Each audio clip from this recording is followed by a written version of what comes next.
भागलपुर के 0 mile bypass थाना क्षेत्र में एक खड़ी ट्रक में अचानक भीषण आग लग गई। आग लगने के कारणों का अब तक पता नहीं चल सका है। प्रत्यक्षदर्शियों के अनुसार आग लगने से पहले एक तेज धमाके की आवाज सुनाई दी, जिसके तुरंत बाद ट्रक धधकने लगी। वहीं घटना की सूचना मिलते ही दमकल विभाग की कई गाड़ियां मौके पर पहुंची और कड़ी मशक्कत के बाद महज 15 मिनट में आग पर काबू पा लिया। ट्रक ड्राइवर के मुताबिक ट्रक सड़क किनारे खड़ी थी और अचानक आग की लपटों में घिर गई। वहीं स्थानीय प्रशासन और पुलिस ने घटनास्थल पर पहुंचकर स्थिति का जायजा लिया। राहत की बात यह है कि इस हादसे में कोई हताहत नहीं हुआ, लेकिन ट्रक पूरी तरह जलकर खाक हो गई। फिलहाल पुलिस ने जांच शुरू कर दी है और आग लगने के सही कारणों का पता लगाने में जुटी है। पुलिस और दमकल विभाग इस घटना के कारणों की तहकीकात कर रहे हैं। क्या यह दुर्घटना थी या कोई साजिश? जांच के बाद ही इसका खुलासा हो सकेगा। देखिए, अभी तो चालक से बात की है तो पता है कि साफ गाड़ी लगा के उतरा था। इधर से आया तो देखा दोनों दोस्त की तरफ आग चल रहा है। ये तो गाड़ी भी पुरानी नहीं, 1-1.5 साल की गाड़ियां बता रहे हैं ये आ रहा है। कैसा निशानी बता रहे हैं की तरफ गाड़ी है और खाली गाड़ी है। कैसे लगी आग? और जब यही है तो किसी ने क्या कुछ नहीं हुआ होगा, इलेक्ट्रिकल फॉल्ट। और हम जैसे आपको मालूम हुआ तो हम लोग फायर ब्रिगेड को अपने 112 वाले को बोले, दोनों थाना को बोले जिसके पास फायर की गाड़ी है छोटी वाली, तुरंत मूव किया। ये गाड़ियां दोनों तरफ लग जाती है, तुरंत गाड़ियों की संख्या बढ़ गई है रोड पे।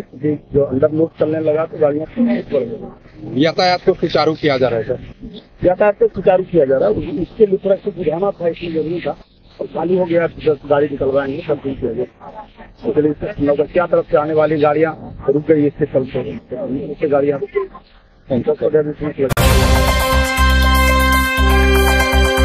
भागलपुर से एक सनसनीखेज मामला सामने आया है, जहां प्रेमी प्रेमिका ने एक साथ आत्महत्या कर ली। घटना भागलपुर के सराय स्थित सर्वेंट क्वार्टर की है, जहां दोनों ने प्लास्टिक की रस्सी से फांसी लगाकर अपनी जीवन लीला समाप्त कर ली। मृतक युवक रोशन भारती कहलगांव का रहने वाला था और एमएस होटल में कैटरिंग का काम करता था। वहीं लड़की की पहचान अभी स्पष्ट नहीं हो पाई है, लेकिन कयास लगाया जा रहा है कि दोनों प्रेमी प्रेमिका थे। वहीं घटना की सूचना मिलते ही पुलिस मौके पर पहुंची तो कमरा अंदर से बंद पाया, जिसके बाद पुलिस ने दरवाजा तोड़कर अंदर प्रवेश किया। वहीं सब निकालते समय कमरे से दुर्गंध आ रही थी, जिससे अंदाजा लगाया जा रहा है घटना कल देर शाम या रात की हो सकती है। साथ ही सुसाइड नोट मिलने की भी बात सामने आ रही है, जिससे आत्महत्या की पुष्टि हो सकती है। घटनास्थल पर ततारपुर थाना पुलिस और एफएसएल की टीम पहुंच चुकी है और मामले की गहन जांच में जुट गई है। अब सबसे बड़ा सवाल यह उठता है कि क्या यह वास्तव में आत्महत्या है या इसके पीछे कोई और साजिश है। फिलहाल पुलिस हर एंगल से मामले की जांच कर रही है। पोस्टमार्टम रिपोर्ट और फॉरेंसिक जांच के बाद ही सच्चाई सामने आ सकेगी। रोशन भारती रूम सर्विस में काम करता था, तो कल तो ड्यूटी आया नहीं, हम भी ईद की छुट्टी पर थे। आज जब सुबह इसको फ़ोन लगाए 10 बजे, उसका मोबाइल स्विच ऑफ आया। स्विच ऑफ आने पर मेरा एक बंदा है कुमार सानू रिसेप्शन पे, उसको मैंने कहा कि वो आ नहीं रहा, उसको देखो क्या बात है। तो वो बोला सर अंदर से रूम जो है लॉक है। लॉक बताया तो हम आकर के ततारपुर थाना को जानकारी दिए, सर अंदर से रूम लॉक है और लड़का अंदर में, जरा देख लिया जाए इसको। आए तो देखे इस तरह की घटना क्या हुआ है।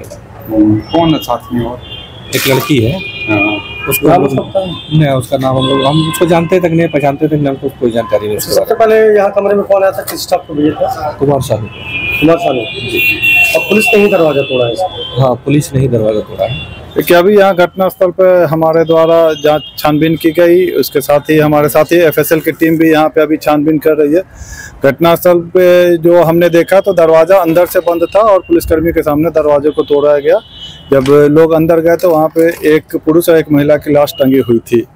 घटनास्थल से एक सुसाइड नोट भी बरामद हुआ है, जिसमें लिखा है कि दोनों एक दूसरे से प्यार करते थे और अपनी राजी खुशी से जान दे रहे हैं, क्योंकि परिवार के लोग इससे सहमत नहीं थे।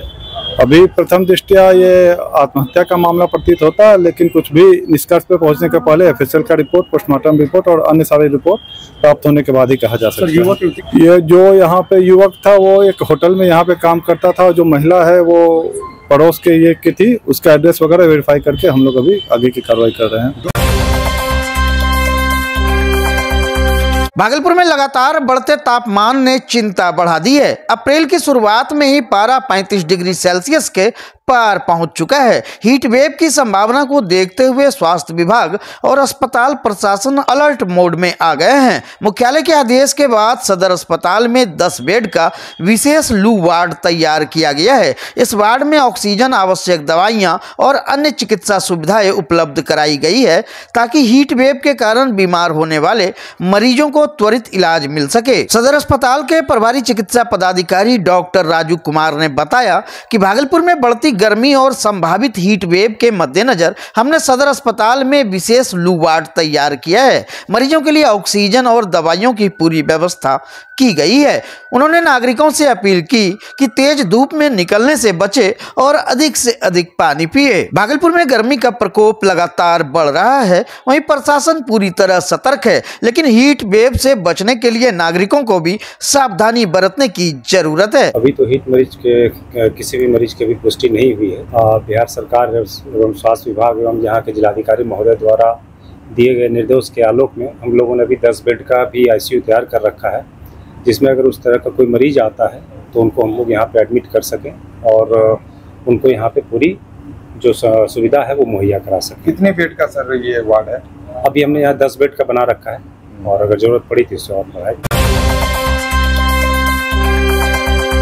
भागलपुर के कचहरी चौक पर स्थित प्रेस्टीज एक्सक्लूसिव शोरूम का भव्य उद्घाटन किया गया। इस शोरूम में प्रेस्टीज ब्रांड के सभी प्रोडक्ट एक ही छत के नीचे उपलब्ध हैं। बुधवार को शोरूम का उद्घाटन मेयर डॉक्टर वसुंधरा लाल, नाथनगर विधायक अली अशरफ सिद्दीकी, उप मेयर डॉक्टर सलाउद्दीन आसन, जिला परिषद अध्यक्ष मिथुन यादव, भाजपा नेता बंटी यादव, शोरूम के प्रोप्राइटर पिंटू यादव एवं शहर के अन्य गणमान्य लोग ने दीप प्रज्वलित कर एवं फीता काट कर किया। शोरूम के मालिक पिंटू यादव और उनकी पत्नी मौसमी रानी ने बताया कि यह नया शोरूम भागलपुर वासियों के लिए एक सौगात है। उन्होंने कहा कि शोरूम में विशेष ऑफर्स उपलब्ध हैं और लोगों से अधिक संख्या में यहां खरीदारी करने की अपील की। वहीं प्रेस्टीज कंपनी के प्रतिनिधि अशोक भूषण ने कहा कि भागलपुर में यह शोरूम एक बड़ा तोहफा है। अब शहर के लोग प्रेस्टीज ब्रांड के सभी उपकरण एक ही जगह पर आसानी से खरीद सकते हैं। शोरूम के उद्घाटन के दौरान मेयर, उप मेयर, विधायक, जिला परिषद अध्यक्ष, भाजपा नेता बंटी यादव और शोरूम के कर्मचारी भी उपस्थित रहे। कार्यक्रम के दौरान लोगों ने शोरूम का निरीक्षण किया और उत्पादों की विविधता की सराहना की। मौसम इंटरप्राइजेज जो प्रेस्टीज का ये शॉप है उसका मैं उद्घाटन की हूँ। इसमें कई तरह के आधुनिक जो उपकरण है किचन में जो लगते हैं वो सारा चीज की व्यवस्था है। यहाँ पे चूल्हा से लेके चिमनी और हर चीज, जो भी चीजें किचन में यूज की जाती है सब है। तो मैं शहरवासियों से कहना चाहती हूँ कि इस दुकान में एक बार जरूर आए और यहाँ जो चीजें हैं वो सस्ता और सुंदर, टिकाऊ, उसका लाभ एक बार जरूर लें। ये हार्ट ऑफ द टाउन में ये दुकान स्थित है, तो कोई परेशानी भी नहीं होगी। आज भागलपुर में प्रेस्टीज ब्रांड का एक्सक्लूसिव शोरूम हम लोग ने किया है। इस शोरूम की सबसे बड़ी खासियत है कि प्रेस्टीज एक बहुत अच्छा नोन ब्रांड है किचन वेयर और होम अप्लायंसेज में। एक छत के नीचे प्रेस्टीज का सारा प्रोडक्ट आपको पूरा रेंज फीचर्स के साथ किफायत प्राइस पे भरोसे के साथ मिलेगा। भागलपुर वासियों से निवेदन है, आए एक बार एक्सपीरियंस करें, अच्छी खरीदारी करें और हम 30-45% का छूट है यहाँ पर। और प्रेस्टीज का A to Z सामान किचन का आपको मिलेगा, प्रेस्टीज ब्रांड का, जो कि फुल्ली अच्छा रहेगा, आपको वारंटी गारंटी के साथ मिलेगा और सर्विस भी आपको अच्छा मिलेगा। भागलपुर के मोदीनगर दुर्गा मंदिर के पास अचानक कुछ युवकों के बीच झड़प हो गई, जिससे इलाके में अफरा तफरी मच गई। वहीं देखते ही देखते मौके पर भारी भीड़ जमा हो गई। इस झड़प में एक युवक घायल हो गया है। घायल युवक ने बताया कि कुछ लोग आए और उस पर हमला कर दिया। हालांकि उसने हमलावरों की पहचान को लेकर कोई स्पष्ट जानकारी नहीं दी है। स्थानीय लोगों का कहना है कि इस इलाके में हर रोज कुछ युवक नशे का सेवन करते हुए देखे जाते हैं, जो समाज के लिए ठीक नहीं है। वहीं मोदीनगर दुर्गा स्थान के राकेश केसरी ने कहा कि उनके मंदिर में नशे का सेवन करने की कोई घटना नहीं होती है, लेकिन अगर आसपास ऐसा कुछ हो रहा है तो यह चिंता का विषय है। उन्होंने प्रशासन से इस पर सख्त नजर रखने की अपील की है। फिलहाल पुलिस इस मामले की जांच में जुटी है और यह पता लगाने की कोशिश कर रही है कि झड़प किस कारण से हुई और इसके पीछे कौन लोग थे। तो बोला कुछ आपत्तिजनक कुछ कार्य यहाँ पर हो रहा था जिस कारण से इसको मार रहे, तो फिर तुम लोग हो कौन? तो बोलता है कि वो बोला कि किसी के मोहल्ला का तो कोई नजर नहीं आया कि अपने समाज का और मोहल्ला का आदमी है, इसी का गैंग का कोई आदमी था। कुछ पुरानी दुश्मनी निकालने के लिए यहाँ पे लोग मारपीट करते करते ढेला से पत्थर से मारते मारते वहाँ तक ले गया। क्या लगता है बाहरी लोग का यहाँ जमावड़ा हो रहा है क्या? बाहरी लोग का जमावड़ा वैसे होता नहीं है यहाँ पर, तो पता नहीं, कभी कभी आरती के समय कुछ लोग ज्यादा होते हैं तो कुछ लोग आ गए होंगे, और जब प्लानिंग था कि मारपीट करना है तो बाहर में कुछ लोग आ गए यहाँ पर, किसको यहीं पर रोज आता है मारना है हमको। भागलपुर में 5 अप्रैल को रामनवमी के उपलक्ष्य में भव्य शोभा यात्रा का आयोजन किया जा रहा है। इस शोभा यात्रा में हजारों की भीड़ जुटने की उम्मीद है। खास बात यह है कि गंगा जमुनी तहजीब की मिसाल पेश करते हुए इस आयोजन में सभी धर्मों के लोग शामिल होंगे। शोभा यात्रा में भगवा क्रांति के नेतृत्व में 11 फीट ऊंची मर्यादा पुरुषोत्तम श्री राम की प्रतिमा शामिल होंगी, जिसमें बजरंगबली की प्रतिमा और राक्षस से युद्ध के दृश्य इस शोभा यात्रा में विशेष आकर्षण होंगे। घंटाघर से यात्रा प्रारंभ होकर पूरे शहर का भ्रमण करेगी और बूढ़ानाथ मंदिर में संपन्न होगी। शोभा यात्रा के दौरान आरती, भंडारा और भजन कार्यक्रम भी आयोजित किए जाएंगे। भगवा क्रांति के कुणाल सिंह ने बताया कि यह शोभा यात्रा भाईचारे और एकता की मिसाल पेश करेगा। इसमें हिंदू, मुस्लिम, सिख, ईसाई सभी धर्मों के लोग शामिल होंगे और यह गंगा जमुनी तहजीब का संदेश देगा। उन्होंने शहर वासियों से अपील करते हुए कहा कि वे अधिक से अधिक संख्या में इस शोभा यात्रा में भाग ले। उद्देश्य क्या है? ये भगवा क्रांति का शोभा यात्रा हर वर्ष निकलता है। इस वर्ष भी भगवा क्रांति शोभा यात्रा निकल रहा है, जो कि घंटाघर से शुभारंभ होना है और पूरा नगर भ्रमण करते हुए हम लोग बाकी सूचना आप लोगों को प्रेस के माध्यम से फिर देंगे। पूरा नगर भ्रमण करना 11 फीट की प्रतिमा के साथ हर वर्ष हम लोग निकालते हैं और आपसी भाईचारा, आपसी सौहार्द, आपसी अच्छे वातावरण में गंगा जमुनी तहजीब के साथ हम लोग बहुत अच्छे खुशी वातावरण में रामलला का महोत्सव बना रहे हैं। हर जाति, हर धर्म, सभी धर्म के लोग एक साथ मिलकर के ये शोभा यात्रा हर वर्ष करते हैं और शांतिपूर्वक करते हैं और करते रहेंगे। कितने तारीख को निकलना? ये 5 अप्रैल को निकलना है, संध्या 4 बजे घंटाघर चौक से निकलना है। आप लोगों को किस तरह की उत्साह है? बहुत उत्साह, रामलला का जन्मोत्सव लेके हर वर्ष उत्साह रहता है। अब तो मंदिर भी बन गया और उत्साह है लोगों में। सभी लोग काफी खुश हैं और सभी के अंदर भगवा प्रेम है और सभी चाहते हैं रामलला का बहुत बढ़िया से त्योहार मने, संपन्न हो, काफी खुशियों के साथ सब लोग उत्सव मनाए, धूमधाम पड़ाका, हम लोग वीर गुलाल। विशेष क्या रहेगा इस साल? विशेष है बजरंगबली राक्षसों से युद्ध करते हुए चलेंगे, औखड़दानी लोग आ रहे हैं, हम लोग 8 कन्याओं को पूजा कर रहे हैं, 8 कन्याओं के 9 दुर्गा का स्वरूप बना के हम लोग लेके जा रहे हैं। भागलपुर जिले के नारायणपुर प्रखंड में मध्य विद्यालय नारायणपुर के मर्ज को लेकर ग्रामीणों में जबरदस्त आक्रोश देखने को मिला।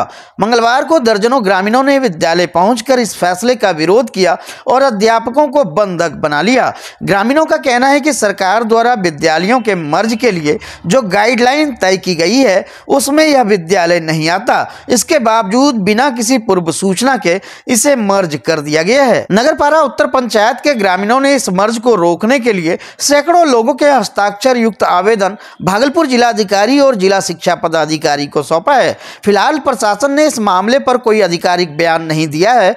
वहीं ग्रामीण अपने बच्चों की सुरक्षा को लेकर इस फैसले को वापस लेने की मांग कर रहे हैं। आज हम सभी ग्रामीण यहाँ पे इकट्ठा इसलिए हुए हैं कि यहाँ पे मेरा जब से जन्म हुआ तब से हम प्रथम क्लास से लेकर के 8वीं क्लास तक का पढ़ाई यहीं पे देखते आ रहे हैं अभी तक।